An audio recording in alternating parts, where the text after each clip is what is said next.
माह मुहर्रम में 10 दिन खास अहमियत मुस्लिम समाज में रखते हैं और उन 10 दिनों में दरूद फातिहा माह मुहर्रम में अहले सुन्नत बताई गई है।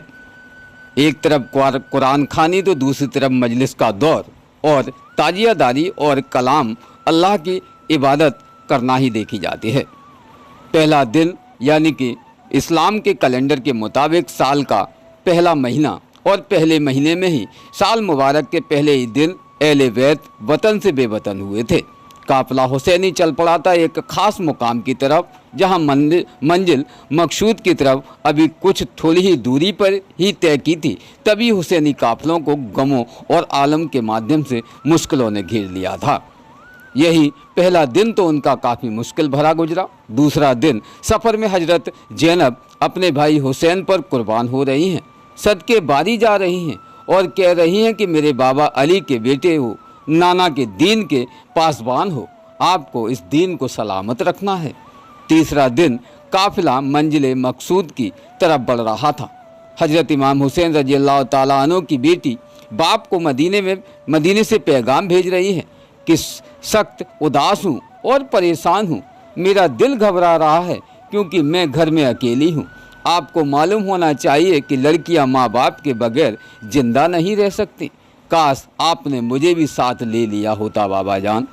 चौथा दिन हजरत ज़ैनब खुदा के हुजूर में हाथ उठाकर दुआएं मांग रही हैं कि मेरे भाई के बेड़े को पार लगाना, क्योंकि हम ही इस्लाम की किश्ती से खिबैया हैं और यही इस्लाम की किश्ती को पार भी लगाएंगे। पांचवा दिन हजरत इमाम हुसैन के लिए दुआएं मांगने वाला दिन है।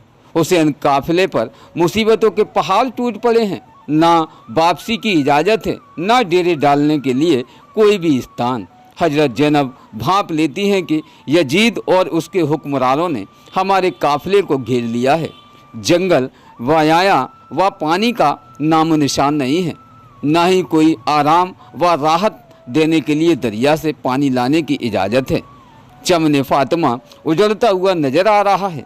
हजरत ज़ैनब यजीदियों से कहती हैं, जालिमों, हमारे साथ जो जुल्म कर रहे हो उसका फैसला मैदान महशर में होगा। छठा दिन बीता।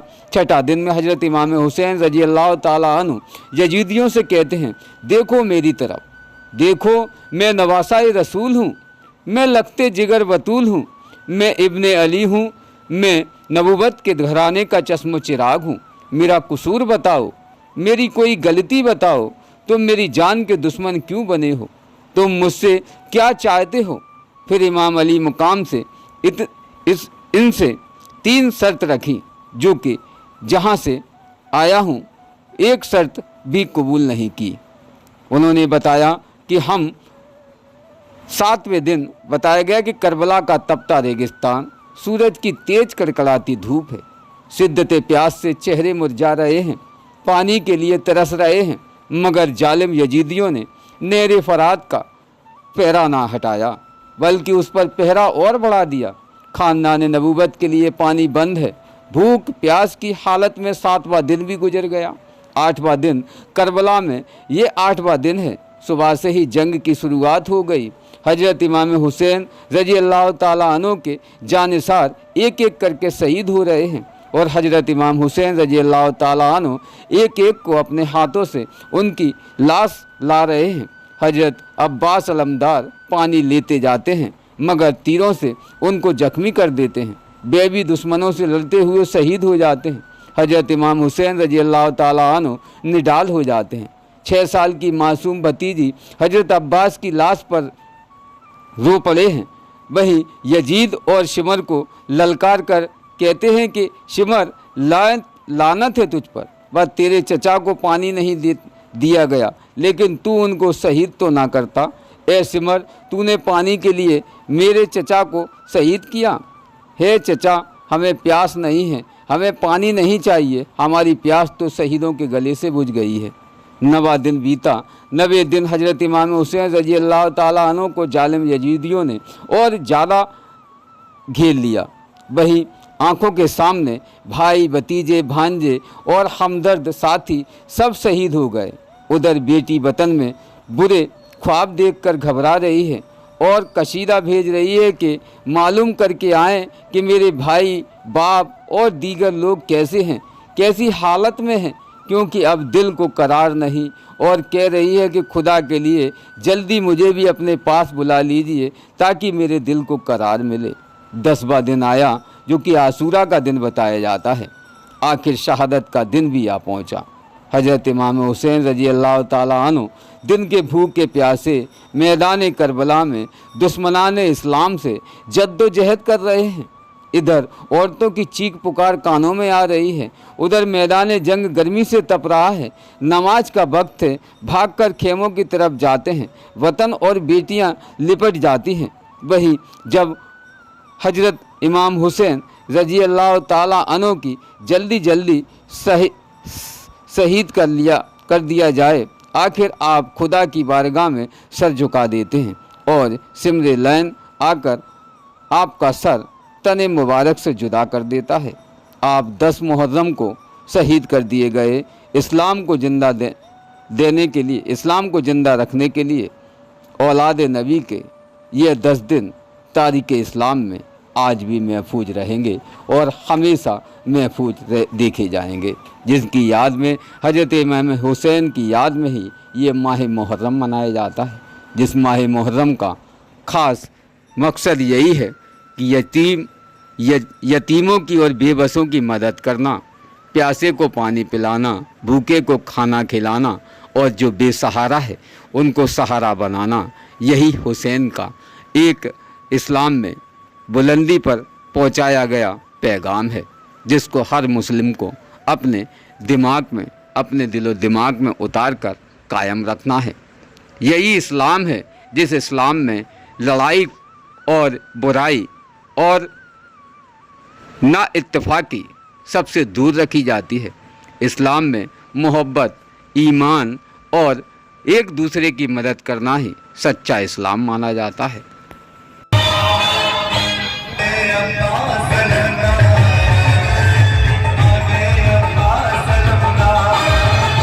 हजरत इमाम हुसैन शहजादों की कहानी अगर बयां करें तो वास्तविकता में कहानियां कहीं हद तक उनकी कमी मानी जाती हैं। नबी के नैरुलैन, अली के दिल के चैन और फातिमा के हसन और हुसैन रजी अल्लाह ताला अन्हु एक लिबास सब्ज और दूसरे के सुर्ख, यानी कि एक ने जहर का प्याला पिया और दूसरे ने जाम शहादत नौश फरमाया। एक ने जहर पीकर खुदा का शुक्र अदा किया और दूसरे ने नेजे पर चलकर कुरान पढ़ा। एक ने अपनी खिलाफत का ताज देकर इस्लाम को फितना व फसाद से बचाया, दूसरे ने अपना सब कुछ कुर्बान कर कर इस्लाम की आबरू बचाई।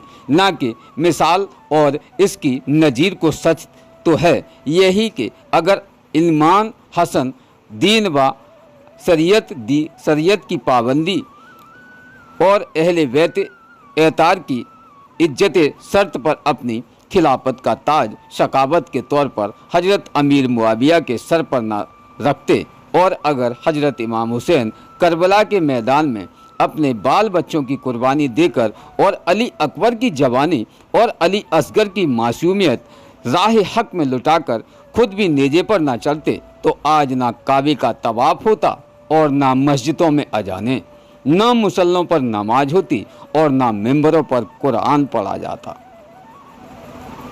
हजरत अली रजी अल्लाह ताला अन्हु फरमाते हैं कि हजरत हसन रजी अल्लाह ताला अन्हु सीने से लेकर सर तक नबी करीम सल्लल्लाहु अलैहि वसल्लम से मुहासिब थे, यानी कि आपके जैसे दिखते थे। और हजरत इमाम हुसैन रजी अल्लाह ताला अन्हु सीने से लेकर पाँव तक रसूल करीम सल्लल्लाहु ताला अलैहि वसल्लम आपके जैसे दिखते थे। दोनों को खड़ा कर दो तो मुकम्मल सभी है मुस्तफ़ा अलैहिस्सलाम। और यही वजह थी कि सहाबा एक करीम का जब दिल चाहता तो दोनों शहजादों को खड़ा करके नज़ारे मुस्तफ़ा कर लिया करते थे। हज़रत उमामा बिन जैद रजी अल्लाह ताला अन्हु फरमाते हैं कि रात में नबी करीम सल्लल्लाहु अलैहि वसल्लम की खिदमत में अक़दस में किसी काम के लिए हाजिर हुए तो रसूल करीम सल्लल्लाहु अलैहि वसल्लम तशरीफ़ लाए और आप चादर में कोई चीज़ लपेटे हुए थे जिसे मैं नहीं जानता था वह क्या चीज़ थी। और फिर जब मैं अपने काम से फारिग हो गया तो मैंने अर्ज़ किया, या रसूलल्लाह, यह चादर में क्या लिपटा हुआ है।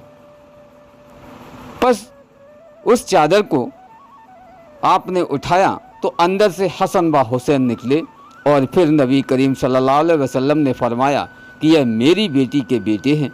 और फिर हुजूर अलैहिस्सलाम ने यह भी दुआ फरमाई, अल्लाहुम्मा इन्नी उब्बे बाबहुम्मा।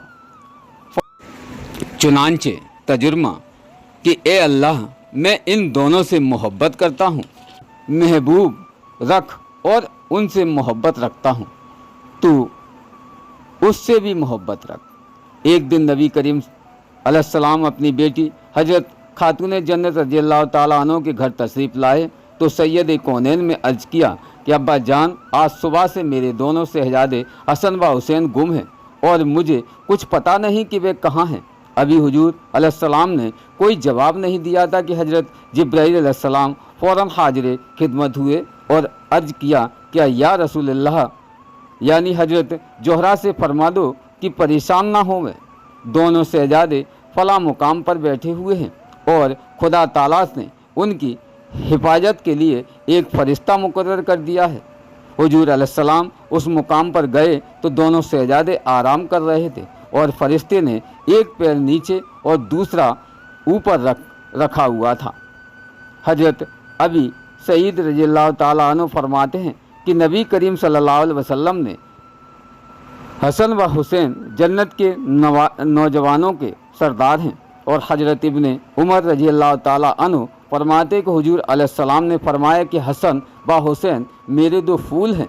एक दिन दोनों शहजादे कुश्ती लड़ रहे थे और इमामुल अंबिया अलैहिस्सलाम पास बैठे हुए देख रहे थे और हजरत हसैन को फरमा रहे थे कि बेटा हसन हुसैन को यहाँ से पकड़ो, वहाँ से पकड़ो। सैयद दो जहां ने अर्ज़ किया कि अब्बा जान, आप हसन को ही दांव बतला रहे हो। तो नबी करीम सल्लल्लाहु अलैहि वसल्लम ने फरमाया कि हुसैन की तरफ जिब्राईल अलैहिस्सलाम है। आईने मसैयत का शनासा ऐसा, जिसके कदमों में हो कौसर बेप्यास ऐसा, क्यों फज्र से झूमे न रसूल अरबी, तकदीर से मिलता है नवासा ऐसा। हजरत इमाम हुसैन रज़ियल्लाहु ताला अन्हु के कई किवायतें हैं जिसमें हजरत इमाम हुसैन ने इस्लाम को ज़िंदा रखने के लिए और अपने नाना जान का तख्त व ताज सलामत रखने के लिए उन्होंने अपनी कुर्बानी भी दे दी। इमामुल अंबिया सल्लल्लाहु अलैहि वसल्लम ने फरमाया कि इस बच्चे का नाम आखिर क्या रखा जाएगा। शेर खुदा ने अर्ज़ किया कि आका, इसका नाम तो इनके नाना पाक ही रखेंगे। अभी नबी पाक खामोशी थे कि जिब्राईल अमीन हाजिर हुए, खिदमत हुए और अर्ज़ किया, या रसूल अल्लाह अलैहिस्सलाम, ताला की तरफ से, अल्लाह की तरफ से इस बच्चे की विलायत की मुबारक कबूल फरमाइए। और फिर कहा, खुदा फरमा रहा है कि इस बच्चे का नाम हुसैन रखा जाए। कमली वाले ने हजरत हुसैन के कानों में अजान कही और साथ ही फरमाया, हुसैन, यह तेरे नाना मुस्तफ़ा की आवाज़ है, इसकी लाज रखना। इमाम हुसैन रज़ियल्लाहु ताला अन्हु ने आँख खोली और अपने नाना पाक की तरफ देखा और निगाह से निगाह मिली तो हजरत इमाम हुसैन ने निगाहों में जवाब दिया कि नाना जान, आप फ़िक्र ना करें, अगर आवाज़ आपकी है तो कान हुसैन रज़ियल्लाहु ताला अन्हु के हैं। और लोग तो मस्जिदों में कुरान पढ़ते हैं, मिंबरों पर कुरान पढ़ते हैं और मुसल्लों पर कुरान पढ़ते हैं, मगर नाना जान, अगर वक्त आया तो मैं नेजे पर भी कुरान पढ़ कर सुनाऊँगा। जब तक दुनिया कायम रहेगी इमाम हुसैन का नाम ज़िंदा रहेगा। इसलिए नहीं कि वह नवासाए रसूल हैं, इसलिए भी नहीं कि वह जिगरे गौ से वतूल हैं, और इसलिए भी नहीं कि वह नूरे निगाह अली हैं। नवासाए रसूल होना बड़ी शहादत है, जिगर गौ से वतूल होना बड़ी इज्जत है। मेरी इमाम हुसैन का नाम इसलिए भी ज़िंदा रहेगा कि उनकी हिकमत पर अली शेरे खुदा को नाज है, उस नवासे पर मोहम्मद मुस्तफ़ा को नाज है। सजदे तो सब ने किए पर उस पर नया अंदाज है, उसने वह सजदा किया जिस पर खुदा को भी नाज है।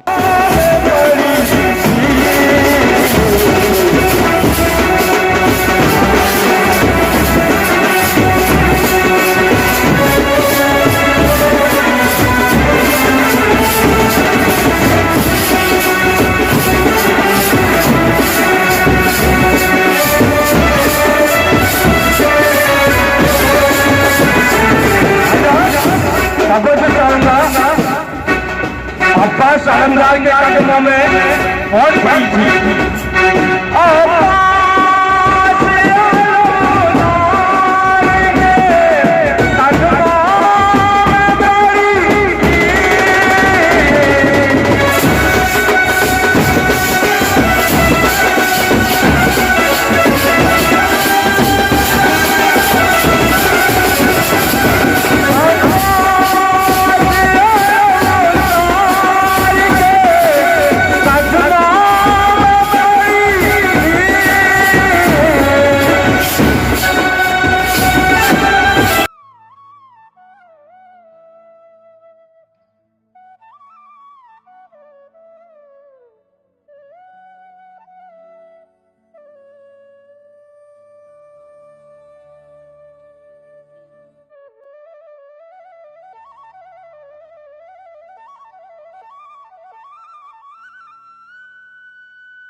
रोज़ ताज़ा खबरें देखने के लिए हमारा चैनल DBC 24 न्यूज़ को सब्सक्राइब करें।